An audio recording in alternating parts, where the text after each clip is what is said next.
Gold buyers, మీ కష్టాల్లో నమ్మకమైన మీ ఆత్మీయ నేస్తం. హాయ్ హలో నమస్తే, welcome back to iDream media. నేను మీ వైష్ణవి. ఈరోజు నాతో పాటు our own lady director Nandini Reddy గారు ఉన్నారు. మామతో చాలా విషయాలు మాట్లాడదాం. Hello ma'am, how are you? Fine అండి. సో ఫస్ట్లీ మా ఇంటి బంగారం సక్సెస్తో పాటు అత్తగా ప్రమోట్ అయినందుకు కంగ్రాచులేషన్స్. మేబీ నిన్ననే అనౌన్స్ చేశారు కాబట్టి we can talk about it openly. ఆ గుడ్ న్యూస్ తెలిసినప్పుడు what was your reaction? I was very happy.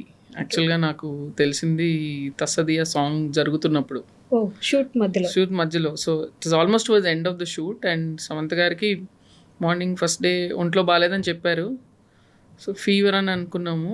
తర్వాత నెక్స్ట్ డే మళ్ళీ అడిగాను, ఏంటి జ్వరం తగ్గిందా అంటే అప్పుడు ఏం మాట్లాడలేదు ఒక నిమిషము.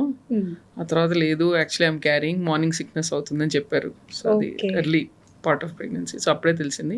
ఇంకా అక్కడి నుంచి ఇంకా మిగతా షూట్లో కొంచెం జాగ్రత్తలు తీసుకుంటూ ఫినిష్ చేసాం. లక్కీలీ ఆ యాక్షన్ పోర్షన్ అంతా అయిపోయింది. So yeah, I was very happy. Okay, so me influence Samantha గారి మీద ఉన్నట్టే సమంత గారి ఇన్ఫ్లుయెన్స్ కూడా మీ మీద ఉంటుందండి? ఇన్ఫ్లుయెన్స్ ఏముంటుందండి, ఫ్రెండ్స్ మధ్యలో మనకు ఎవరి పర్సనాలిటీ వాళ్ళది. ఇన్ఫ్లుయెన్స్ అంటూ సమంత ఇన్ఫ్లుయెన్స్ ఏంటంటే ఎక్కువ ఫోకస్డ్గా ఉంటారు తను వర్క్ చేసేటప్పుడు. గోల్ మీద ఎప్పుడు కన్నేసి పెడతారు. నేను కొంచెం మధ్య మధ్యలో అలా రిలాక్స్ అయిపోతుంటాను. సో అది I always remember to focus more on the goal. Relaxing విషయానికి వస్తే నందిని రెడ్డి గారి మూవీస్ కోసం జనాలు ఎదురు చూస్తారు. ఇట్స్ లైక్ ఎప్పుడో ఒకసారి ఎప్పుడైనా పుణ్యం వచ్చినట్టు చాలా రేర్గా మూవీస్ తీస్తారు. మీ మూవీస్లో స్పెషాలిటీ ఏంటంటే ఒక 10 years 15 years తర్వాత కూడా ఓటీటీలోకో యూట్యూబ్లోకో వెళ్ళి we want to watch that movie. కొంచెం ప్రశాంతత కావాలి, కొంచెం ఫీల్ గుడ్ అవ్వాలి అనిపించినప్పుడు అలా మొదలైందుకు వెళ్తాం, లేదంటే ఓ బేబీకి వెళ్తాం. రిపీట్ మోడ్లో జనాలు చూస్తూ ఉంటారు. నాట్ లైక్ ఈ బ్లాక్ బస్టర్ ఈ రోజే ఉంటుంది అలా. సో ఆ విషయం గురించి ఏమంటారు? Yes, I need to work faster. అంటే ఈ నేను చేసిన ఒకటి పొరపాటు అంటారో లేదంటే వెల్త్ అంటారో, నేను ఎక్కువ మంది రైటర్స్తో కనెక్ట్ అవ్వలేదు.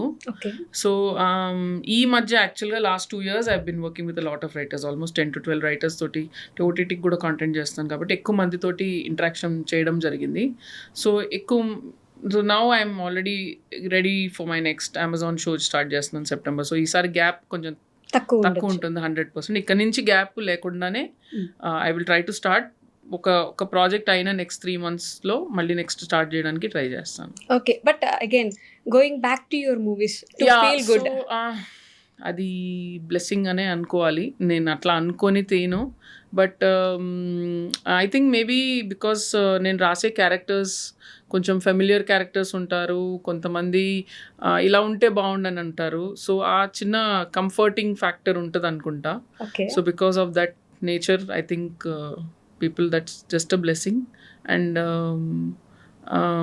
నేను చెప్పే కథలు జనాలకి కనెక్ట్ అవుతున్నాయంటే it's a blessing, that's all. అంతే. నేను చేసే రకంగా మనకి ఇప్పుడు ఎవరికి వచ్చిన వంట వాళ్ళు చేస్తారండి. మనం హోప్ చేస్తాం అందరికీ నచ్చుతుందని. So that's all. Okay, so అలా మొదలైంది తీసిన నందిని రెడ్డి దగ్గరికి వెళ్తే ఇప్పుడు మా ఇంటి బంగారం తీసిన నందిని రెడ్డి గారికి డైరెక్టర్గా కాకుండా as a person what changed? I can stand up for myself no. Okay, అప్పుడు చాలా స్ట్రగుల్ అయ్యాను డ్యూరింగ్ అలా మొదలైంది అండ్ ఆల్ దట్. నేను కనపడతాను అగ్రెసివ్ పర్సనాలిటీ లాగా, కానీ I'm not actually an aggressive personality.